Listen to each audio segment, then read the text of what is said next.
पक्षचिन्ह राजकीय पक्षाचं की विधिमंडळ पक्षाचं हाच खरा प्रश्न आहे। शिवसेनाच्या सुनावणी दरम्यान सुप्रीम कोर्टाचा रोकडा सवाल। उद्या दुपारी पुन्हा होणार सुनावणी।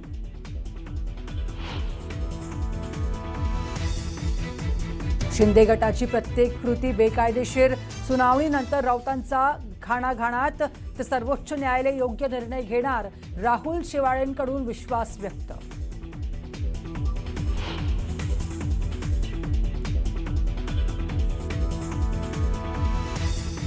काँग्रेसच्या दिलगिरीनंतरही राष्ट्रवादीचा आक्रमक पवित्रा। राष्ट्रवादीचे आमदार सुनील शेळकेंचा धमकीवजा इशारा। गुंगी गुडियाचा वाद काही थांबेना।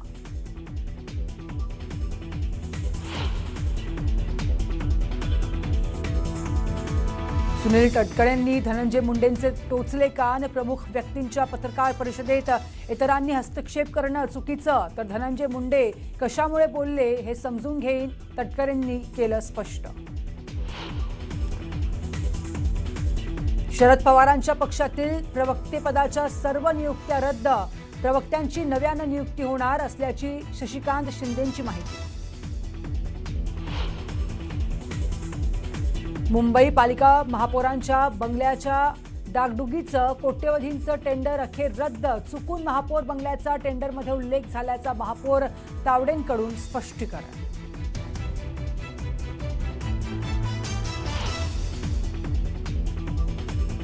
गडकरींना E20 वादाशी जोडणारा AI निर्मित कथित आक्षेपार्ह मजकूर हटवण्याचे मुंबई हायकोर्टाचे निर्देश। मजकूर अपलोड करणाऱ्या युजरचाही डेटा सुपूर्द करण्याचे आदेश।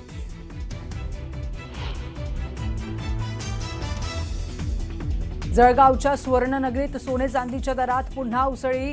एका दिवसात सोन्याच्या दरात 3000 तर चांदी 9000 महाग।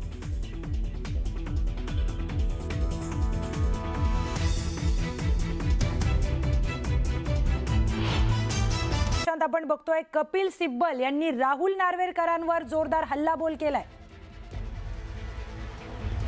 बरोबर आहे प्रियंका, जर बघितलं तर अध्यक्ष म्हणून नियुक्ती झाल्यानंतर नार्वेकरांनी एकनाथ शिंदे यांना गटनेते आणि भरत गोगावणे यांना म्हणून व्हीप म्हणून प्रतोद म्हणून मान्यता दिली।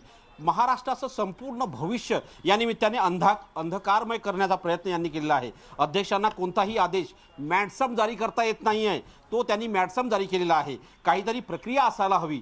प्रत्येक न्यायाधिकरणाने तत्वाचे पालन केले पाहिजे। 2023 मध्ये दाखल केलेल्या नोटिसांना उत्तरे अजूनही देण्यात आली नाही आहे। घटनापीठानंतर जेव्हा न्यायाधिकरण निर्णय न घेण्याचे ठरवते तेव्हा 10व्या अनुसूचीचा काय उपयोग आहे असा देखील सवाल युक्तिवादादरम्यान कपिल सिब्बल यांनी केला आहे। मोठ्या कष्टाने आम्ही न्यायालयाकडून आदेश मिळवला आणि हे एक न्यायाधिकरण आहे जे सरकारचा संपूर्ण पाया जो आहे।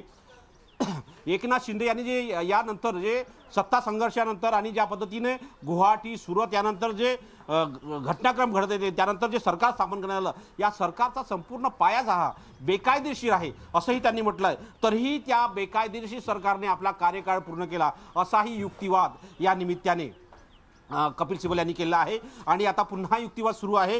साधारणतः 4:12 झालेले आहे आणि साधारणतः अजून किती वेळा युक्तिवाद चालतो हे देखील पाहणं अतिशय महत्त्वाचं असेल। प्रियंका, निश्चितच आपण बघतोय कपिल सिब्बल यांनी थेट सरकारचा पायाच बेकायदेशीर आहे तरीही त्यांनी कार्यकाळ पूर्ण केला अशा पद्धतीचं वक्तव्य केलेलं आहे। सुरुवातीला 16 आमदार होते, त्यानंतर 22 आमदार झालेत। उद्धव ठाकरेच पक्षप्रमुख होते असा युक्तिवाद कपिल सिब्बल यांनी कोर्टामध्ये केलेला आहे। आणि त्याचबरोबर महाराष्ट्रातील सत्ता संघर्ष आणि आमदारांच्या अपात्रतेच्या मुद्द्यावर सर्वोच्च न्यायालयामध्ये हा तीव्र युक्तिवाद पाहायला मिळतोय।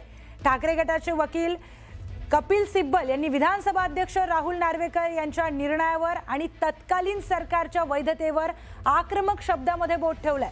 ज्या सरकारचा पायाच बेकायदेशीर आहे त्या सरकारने आपला कार्यकाळ पूर्ण केला असा घणाघाती आरोप केलाय। प्रशांत बाग, तुमच्याकडे येते।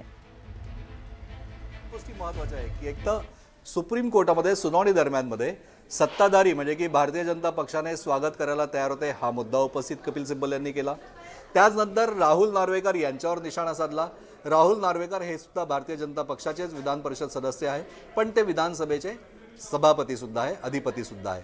त्यामुळे त्यांनी घेतलेली भूमिका आणि भाजपच्या नेत्यांनी केलेलं स्वागत म्हणजे की हे मिली जुली कारवाई आहे अशा प्रकारचं हे एकंदरीत सिद्ध करण्याचा प्रयत्न कपिल सिब्बल यांचा हा कोर्टात दिसून येतोय.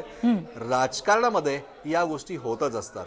म्हणजे कोणी ना कोणी आता 2019ला याच्यामध्ये हा मुद्दा आता 29 जून, त्याच्या आधी 21 जून, त्याच्या आधी 20 जून, आता हे 2019ला ज्यावेळेस शिवसेना पक्ष आणि भारतीय जनता पक्ष या दोघांनी एकत्रित निवडणूक लोकसभा आणि विधानसभा जी लढवली होती याचेही दाखले आता येतील. तुम्ही जर का दोन्ही पक्ष एक म्हणून जनतेमध्ये निवडणूक लढायला गेले होतात तर मग तो ब्रीच ऑफ ट्रस्ट हा मुद्दा उपस्थित होऊ शकतो.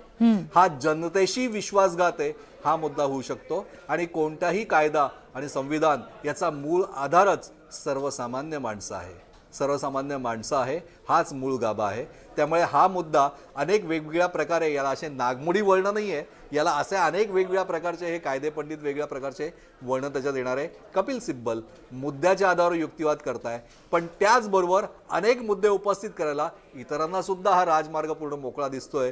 पण राहुल नार्वेकर यांच्यावर कपिल सिब्बल यांनी ओढलेले कडक ताशेरे, घेतलेला तीव्र आक्षेप याची नोंद आज सर्वोच्च न्यायालयानं सुनावणीत घेतली हे आपल्याला नक्कीच म्हणता येईल. कारण त्याचबरोबर त्यांनी जी भारतीय जनता पक्षाच्या प्रमुख नेत्यांनी यांचं स्वागत करण्यासाठी जी तयारी केली होती याचीही नोंद नक्कीच म्हणता येईल. पण त्याचबरोबर सरन्यायाधीशांनी 31 आमदारांची स्वेच्छेची कृती हा उपस्थित केलेलं वाक्य याला दुर्लक्षित करून कोणीही चालणार नाही. कारण निकालपत्रामध्ये याच वेगवेगळ्या प्रकारचे अँगल समोर येईल. पण तरीही राजकीय नेते जाणकार हेच म्हणतात की 29 जूनला जर का उद्धव ठाकरे यांनी राजीनामा दिला नसता तर फ्लोअर टेस्ट झाली असती आणि त्याच ठिकाणी दूध का दूध पाणी का पाणी झालं असतं. कायद्याची लढाई ही त्याच वेळेस संपली असती. आज ज्या पद्धतीनं महाराष्ट्र या पूर्ण खटल्याकडे बघतोय, सुनावणीकडे बघतोय, देशातल्या सगळ्याच राजकीय पक्षांचं लक्ष या सुनावणीकडे लागलेलं आहे. ही वेळच आली नसती. पण आत्तापर्यंत नार्वेकरांचा मुद्दा उपस्थित करताना आतापर्यंत कपिल सिब्बल यांच्याकडनं पक्षाच्या घटनेचे कलम 11चा वारंवार उल्लेख झाला.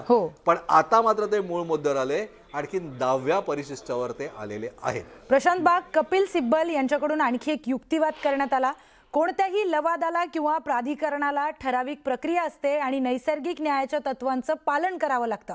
मात्र या सगळ्या प्रकरणामध्ये मूलभूत नियमांकडे दुर्लक्ष करण्यात आलंय असा युक्तिवाद त्यांनी केलाय. आणि त्यानंतर ते म्हणालेले आहेत की 10व्या अनुसूचीचा मग उपयोगच काय जेव्हा न्यायाधिकरणच निर्णय न घेण्याचं ठरवतं. अतिशय गंभीर युक्तिवाद आहे हा. प्रियंका, की आत्ता कुठे 10व्या परिशिष्टावर कपिल सिब्बल आलेले आहेत आणि या पूर्ण केसचा गाभा जो आहे जर आपण बघितला तर गेल्या 4 वर्षापासून जो सुप्रीम कोर्टात, हायकोर्टात, वेगवेगळ्या ठिकाणी किंवा निवडणूक आयोग या सगळ्या ठिकाणी युक्ती गेले, त्या सगळ्याच ठिकाणी 10वी अनुसूची अर्थात 10वं परिशिष्ट या आधारावरच हा सगळं चालू आहे. याचा अर्थ नेमका कसा लावायचा हाच महत्त्वाचा मुद्दा आहे. राहुल नार्वेकर यांनी याचा अर्थ त्यांना जो पटतो तसा लावला. वेगळ्या ठिकाणी निवडणूक आयोगाने त्यांना जो कन्व्हिन्स आहे तो अर्थ लावला. सुप्रीम कोर्ट हा याचा अर्थ नेमका स्पष्ट करेल, याची व्याख्या नेमकी स्पष्ट करेल. हे या केसच्या निकालातनं सगळ्यात मोठा निर्णय होणार आहे. शेवटी तेच आहे, पाण्याचा एक ग्लास समोर भरलेला आहे. त्या ग्लासमध्ये अर्धा ग्लास पाणी आहे. एकाला वाटतं की तो अर्धा ग्लास पाण्याने भरला आहे, दुसऱ्याला वाटतं की तो अर्धा ग्लास रिकामा आहे. प्रत्येक जण प्रत्येक गोष्टीची व्याख्या ही आपल्याला स्वतःला कन्व्हिन्स आहे ती करतो. पण 10व्या परिशिष्टाची खरी व्याख्या या केसच्या निमित्तानं ती कायमस्वरूपी तयार होईल हे महत्त्वाचं आहे. कपिल सिब्बल यांचे मुद्दे आक्रमक आहे, वस्तुस्थितीवर आधारित ते कागदपत्र आणि पुराव्यांसहित मांडताय. पण याचा प्रतिवाद होत असताना निवडणूक आयोग, शिवसेना पक्ष हे कोणते मुद्दे प्रभावीपणे मांडतात तेही आपल्याला बघणं महत्त्वाचं ठरणार आहे. निश्चितच. प्रशांत लीला रामदास यांच्याकडे आता जाऊयात. लोकशाहीच्या मुद्द्यावर सुद्धा युक्तिवाद करताना कपिल सिब्बल आपल्याला पाहायला मिळत आहेत. बेकायदेशीरपणे पायावर उभे राहिलेले सरकार कोणत्याही कायदेशीर अडथळा न येता आपला पूर्ण कार्यकाळ चालवतं, ही बाब संविधानाच्या दृष्टीने अत्यंत चिंताजनक आहे असा युक्तिवाद कपिल सिब्बल करतायत. आणि महाराष्ट्राच्या राजकीय घडामोडींवर भाष्य करताना या सगळ्या प्रकरणामध्ये लोकशाहीचं जे मूल्य आहे ते पायदळीत उडवलं गेलंय असा युक्तिवाद त्यांच्याकडून करण्यात येतोय. प्रशांत लीला रामदास. प्रियंका, महत्वाचं म्हणजे जर बघितलं, आता आजची सुनावणी पूर्ण झालेली आहे. उद्या पुन्हा दुपारी 2 नंतर पुन्हा सुनावणी होणार आहे. थोड्याच वेळात आता हे सर्व जे आतमध्ये खासदार गेले होते, हे सगळे खासदार बाहेर येण्याची शक्यता आहे. ते निश्चितपणे बोलतील. कोर्टाचं कामकाज संपलेलं आहे. पण आजचा युक्तिवाद जसा प्रियंका तुम्ही उल्लेख केला होता, नार्वेकरांच्या कामकाजावरती प्रश्नचिन्ह उपस्थित केलं आहे. बेकायदेशीर सरकारने कामकाज केलं आहे. बेकायदेशीर सरकार हे त्यांनी पूर्ण आपला कार्यकाळ पूर्ण केला असा देखील युक्तिवाद या निमित्ताने करण्यात आलेला आहे. त्यामुळे आता हे जेव्हा हे सगळे खासदार बाहेर येतील तेव्हा पाहणं अतिशय महत्त्वाचं असेल. थोड्याच वेळात हे खासदार बाहेर येतील. पण आजचा युक्तिवाद संपलेला आहे. उद्या पुन्हा दुपारी 2 वाजता यावरची सुनावणी होणार असल्याची माहिती पुढे आली आहे. आजचं कोर्टाचं कामकाज संपलेलं आहे. प्रियंका, तर ही मोठी ब्रेकिंग न्यूज आपण बघतोय. आजचं कोर्टाचं कामकाज संपलेलं आहे आणि पुढची सुनावणी ही उद्या दुपारी 2 वाजता होणार आहे, अशी मोठी अपडेट या प्रकरणामध्ये समोर येते आहे. आपण बघतोय दुपारी 2 वाजल्यापासून ही सुनावणी सुरू झालेली होती आणि या सुनावणीमध्ये अनेक युक्तिवाद समोर आलेले होते.